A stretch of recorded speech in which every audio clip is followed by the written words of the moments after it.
Hello, welcome to the latest We Are Sunderland briefing with myself, Dom Shaw, and Scott Wilson, both of the Northern Echo, and We Are Sunderland. Thanks as ever to our partners that you can see at the bottom there if you're watching on YouTube, the Fans Museum and Cospex Opticians. And thanks to you for watching, listening, however you take us in ahead of the return of Premier League football this weekend. And Scott, you were at the Academy yesterday. We're recording this on Friday morning, Friday dinner time. You were at the Academy yesterday to speak to Regis Le Bris. We've spent all week, and I know we're not the only ones, spending all week talking about how Sunderland are going to deal with the absence of Noah Sadiki. I mean, at least the scare give us something to write about. But the suggestions are he's going to be fine to play tomorrow. I mean, it was as positive as it could have been, that press conference yesterday, wasn't it? Absolutely. I mean, obviously, so there was Sadiki and there was Alderete. Sadiki obviously pulled out of international duty with an ankle issue. There was obviously pictures of him doing the rounds, wasn't there, on social media, kind of hobbling around, not looking too great. Obviously, I worry about just how serious that could have been. I don't think it's absolutely nailed on that he starts tomorrow, but I think there's a really good chance. Certainly the suggestions from Regis Le Bris was he's back. We've had a look at him. We're not worried. Obviously, when we spoke to him yesterday, they hadn't trained yesterday. They'll obviously train today. Basically, if he gets through those 2 training sessions, he will be playing at the weekend. I think there's every chance that he'll start. Alderete came off, didn't he, with about 10 minutes left for Paraguay when they lost to South Korea with what was described as a muscular problem. Now, Le Bris did say as of yesterday he hadn't actually seen Alderete, but he had spoke to him. There's obviously been contact between the 2 medical staffs. I don't think there's any real worries that is a serious injury. The only difference with Alderete is he has been playing in the Far East. He had a 20-hour flight to get back to Wearside. I think the suggestion was he was going to be at the academy yesterday, but probably not train. So you're probably only looking at 1 training session for him, having had a slight knock. Or if not a knock, then at least some kind of a twinge or something. So, less likely. Again, he might well start. But there are plenty of defensive options there in that squad at the minute. We've been saying, haven't we? How is he going to get Dan Ballard in? Will he be desperate to get Ballard back in? It feels like Alderete is one they don't have to take a risk with. So with that in mind, if I was a betting man, I'd say Sadiki to start and Alderete to be on the bench. Yeah, because the interesting dynamic with the Sadiki, and it still might be, to be fair, Sunderland improved dramatically at Old Trafford when they went to a back 3. When Ballard came on, they went to a back 3. They had a torrid time for half an hour. Masuaku, who we'll get to, had a torrid time at left back. Obviously, Ronaldo's missing again tomorrow. It's his last game. As you said yesterday, that suspension feels like it's gone on for an absolute eternity. Doesn't it just? And Le Bris had in 1 or 2 press conferences just alluded to the possible suggestion of moving to a back 3. He talked about Gertrude being comfortable playing the back 3. He's talked about his kind of flexibility. So you did wonder, coming away from Old Trafford, whether he'll be tempted to do that.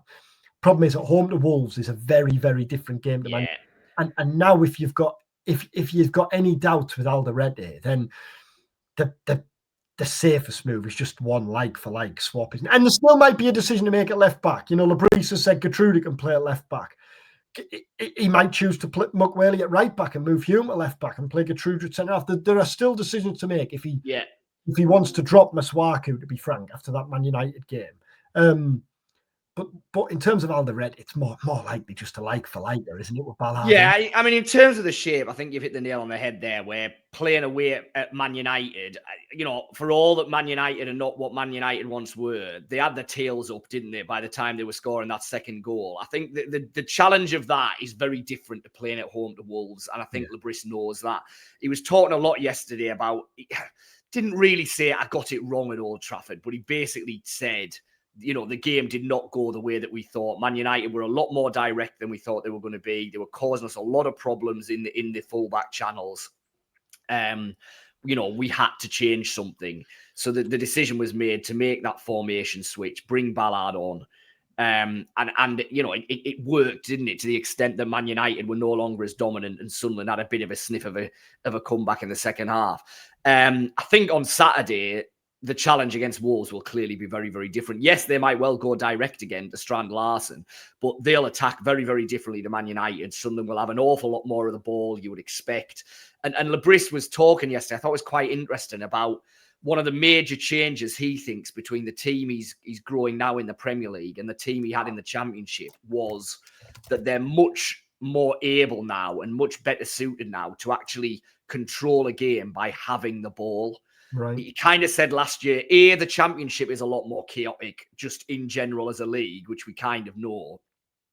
But B, as well, Sunderland at times were definitely set up to play on the break last season, weren't they? They weren't a side that necessarily needed or even wanted some of the time a lot of possession.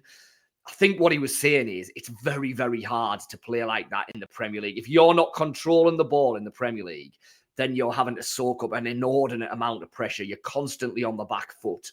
So I think, what he was saying was, I want us to be a team that can, yes, we can dig in when we have to, but we can actually control games by having the ball. And I think he'll think that his preferred formation, his kind of go-to 4-3-3, if you like, 4-2-3-1 at times, but really 4-3-3 is the best way of Sunderland controlling the ball.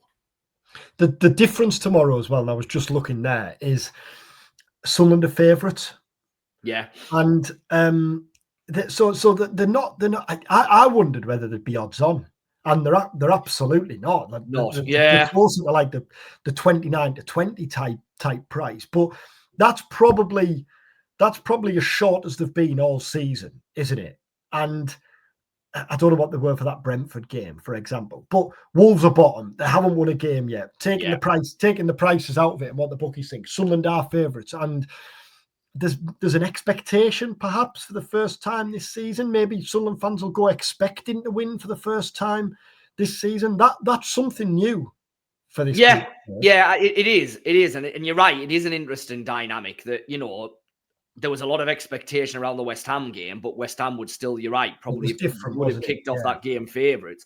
Brentford, yeah, maybe. But now you're absolutely right. This is, and that's not Sunderland fans suddenly getting above their station. Oh, no. It's not, oh, well, we've made it now, forget it. Absolutely not. I think, more Sunderland fans that I've spoken to this week have been saying this is a massive game because it's still a chance to beat one of the teams we need to beat to stay up. I don't think there's any, getting away from that still. But you are right. They're playing a team who are bottom of the league, who haven't won a league game yet this season.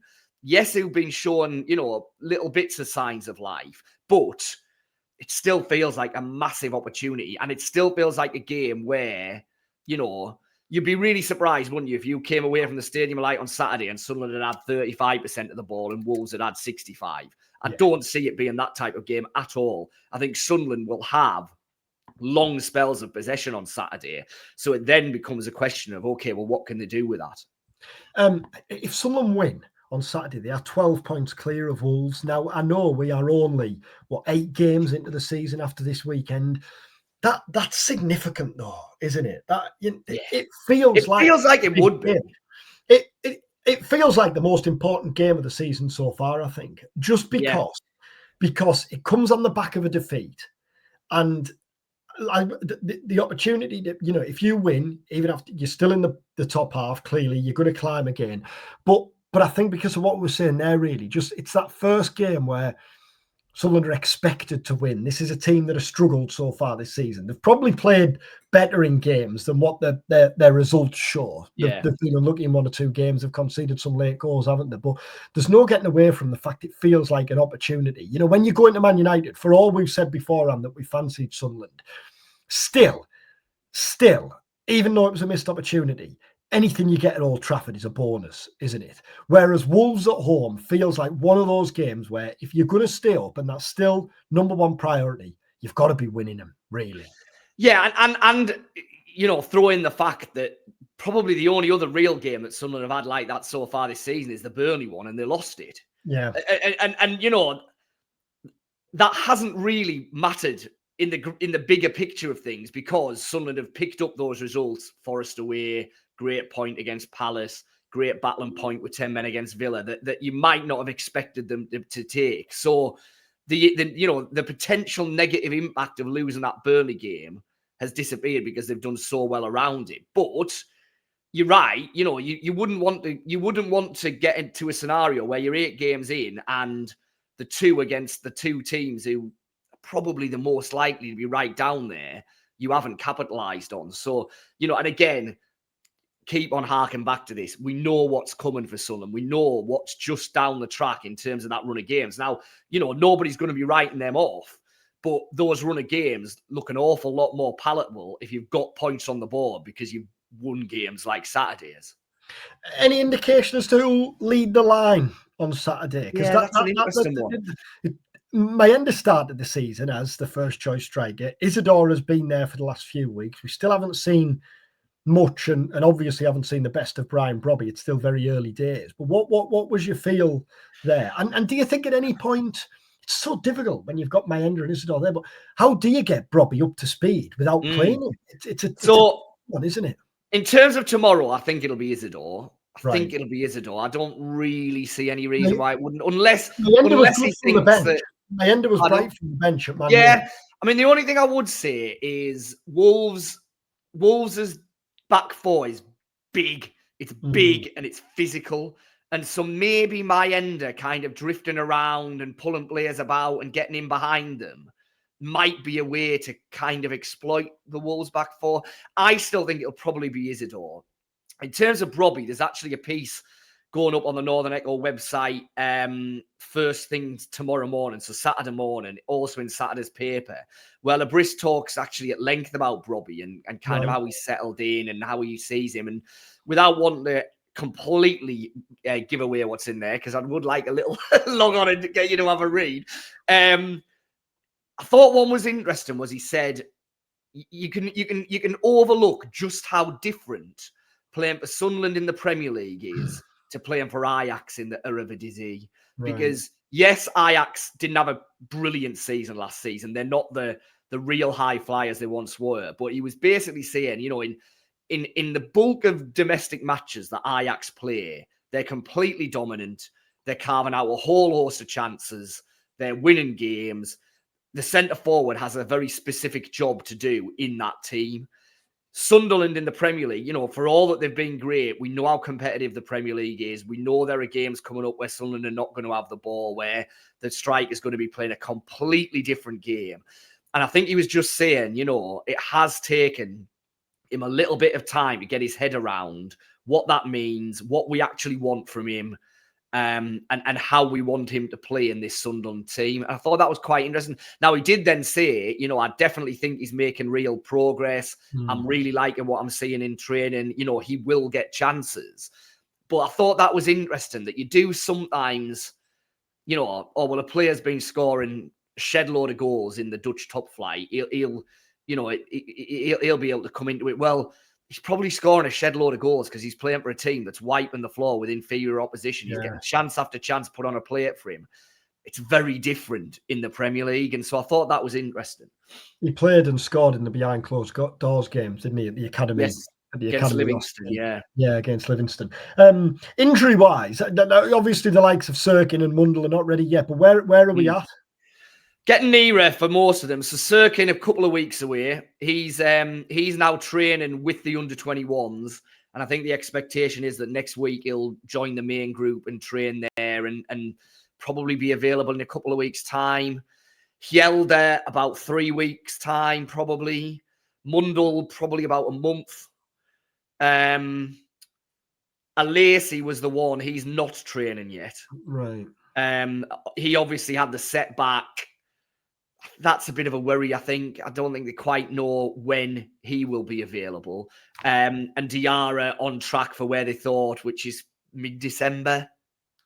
The African Cup of Nations questions, we'll give it a few weeks. They'll become very pointed if it is the middle of December, won't it? I was just looking at that, actually. I think tournament starts about the 21st, the week before Christmas, isn't it? Potentially runs through to about the 18th of Jan. So, yeah, Diarra's the one that'll be interesting because obviously the anticipated comeback date would probably suggest he could maybe get a couple of games at the very most, probably in before he would then be off. So Yeah, that's not ideal, is it? But it's The probably the Derby way things game, are going the to pan Derby out. game, the Derby game you'll have seen that's been moved. Yes. Actually, I was surprised that I thought that would be dinner time on the Saturday. It's been moved to 2 p.m. on the 2 Sunday. on the Sunday, yeah. But yeah, obviously the expectation is all the African players who are going to go away will play in that game first. Play in that game, yeah. And then, I think that's the strong expectation. With Mundle, there's clearly got to be patience with Mundle, I think, for two reasons.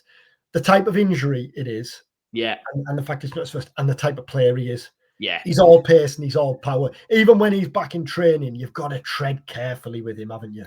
Yeah, because the problem is if he comes back and has a recurrence, then you're almost writing off the season then, aren't you? Yeah. Which would be a real blow, you know what I mean? And for all that Talby and Adingra have looked good, they've had moments, they've had games where they've been really good.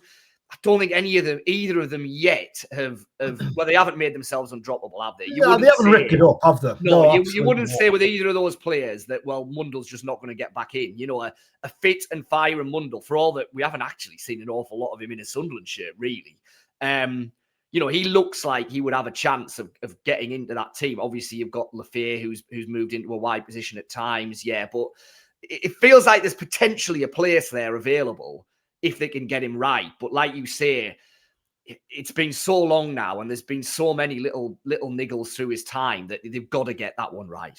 And I know probably, you know, people at the club, if they watch this, I don't know if they do, it probably drives them mad with us talking about the African Cup of Nations all the time. But one more thing on it.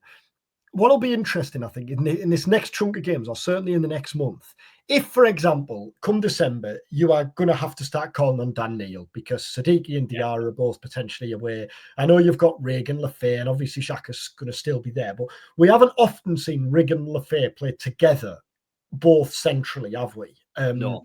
You question there whether there's enough protection, whether you're potentially leaving Xhaka around the defence to expose, but that's one for down the line. But if you're going to call on Neil, then Sirkin, obviously, when he's back, other players who maybe not played an awful lot of football yet, you're not going to want to have to put him in from the cold in December, are you? You're going to want him to start that's going to be a delicate balance, I think, for Le Bris in the next month, 5-6 weeks. Yeah, that's an interesting one, isn't it?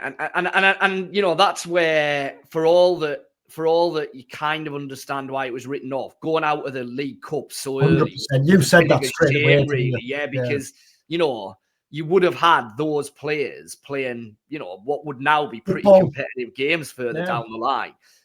So that, you know, that was a blow in that respect because, you know, Dan Neil, he obviously, I mean, he's only been on as sub once, hasn't he?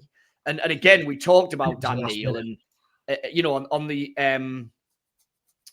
chance of Sadiki being out, and Le Bris said exactly what you expect him to say, which is, you know, yes, Dan Neil's there. I've got no problems playing Dan Neil. He was another one who played in that Livingston game. You know, Le Bris said he's ready, he's there. I'd put him in, and I'm sure he would. But you're right. You know, you've got a player there who's clearly not played any football really yet this season, and Sirkin clearly none, or 9 none. You know, to what extent do you start dripping these players in? But you know, you don't have to for rotation purposes, do you? Because Sunderland are only really playing one game a week. So if you want to pick the same 11 every game, you absolutely can. I guess the big news during the international break, other than that Livingston behind closed doors game, was Stuart Harvey's exit. Yes. A major behind the scenes player in the success of the last few seasons, undoubtedly, and Sunderland's rise over the last few years. What's the story there, and what did Le Bris say about it in his press conference? Yeah, he was quite good on it, I thought, Le Bris. I mean, he obviously praised the work that Stuart Harvey had done. You know, said he was always good to work with. You know, we know there's been some really good alignment in terms of behind the scenes at Sunderland, what they've wanted to do transfer wise. You know, the type of players they've wanted to bring in, the type of deals they've wanted to do. We know all of that. He basically just said it's an inevitable consequence of wanting to upgrade in every area of the football club. That, you know, I think there's absolutely no doubt that Florent Gazolfi coming in has changed the dynamics of what's going on behind the scenes there, because a lot of responsibilities that were spread in various different areas, Gazolfi is now kind of all over. We did wonder to what extent he would kind of dovetail with Christian Speakman. Well, having spoken to Speakman about it, having spoken to people at the club, it does sound like they're very much on the same page. They're more than happy to be working together. There's almost been a kind of natural split in terms of who's doing what there. But you do probably feel that a lot of what they are now doing, or certainly that Gazolfi is now very much hands-on with, was probably what Stuart Harvey was doing to a large extent. So I think it's probably just a consequence of, well, Gazolfi's come in, the roles have changed. They're wanting to do things slightly differently. Le Bris did say that there's, it certainly hinted that there could well be further changes in the offing. I think what he was probably, again, didn't want to explicitly say, but he nearly said it's unlikely there'll be a like-for-like replacement. And I think that probably tells you that's because a lot of the responsibilities have already gone elsewhere. He nearly said, go on. Yeah, well, yeah. Yeah. Wolves this weekend. I know we touched on it at the start, but what's the feeling? What do you reckon? You're there on Saturday, you're at the game. Yeah. How do you reckon it? How do you see it playing out? I think it's a big chance. I think it's a big chance for Sunderland. I fancy Sunderland. I do. I do. Like you said, I think Wolves are one of the worst teams in the league, but I think their position at the bottom without having won a game is probably a little bit of a false position, in that I don't think they're that bad. They're not like some of the teams that we've seen in previous seasons. Yeah, they're going to get 15 points and finish. Wolves are not going to do that. I'm sure of that. But they are a team that haven't won a game, so are going to be devoid of confidence.